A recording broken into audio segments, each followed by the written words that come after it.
ఇప్పుడు ఒక సినిమా తీసిన నిర్మాతకో, ఒక 2 సినిమాలు తీసిన దర్శకుడికో గూగుల్‌లో, వికీపీడియా పేజీలో అంతా నీట్‌గా వాళ్ళ గురించి ఉంటది.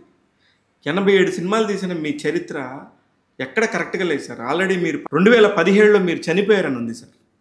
ఎంత బాధాకరం అంటే బాధాకరం అనేది నేను అనలేదు.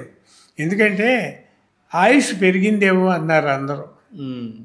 ఆ న్యూస్ రావటం వల్ల మీ ఆయుష్ పెరిగి ఉంది, 100 సంవత్సరాలు ఉంటారు పొందుతారు మీరు అని చాలామంది ఫ్రెండ్స్ కామెంట్ చేశారు.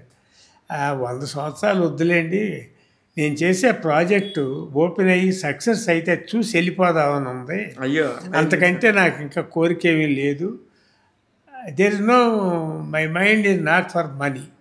నేను ఇంకా ఎర్న్ చేయాలి. ఏం చేయను నేను ఒక పూట భోజనం చేసేవాడిని. నాకు ఎంత కావాలి? ఎవరింటికి వెళ్ళినా ఇప్పుడు బెనర్జీ గారు లాంటి వాళ్ళు ఎవరింటికి వెళ్ళినా నాకు ఇంత అన్నం పెడతారు, పడుకోవటానికి మంచం ఇస్తారు, కప్పుకోవటానికి దుప్పటి ఇస్తారు. ఇంకా నాకేం కావాలి సార్?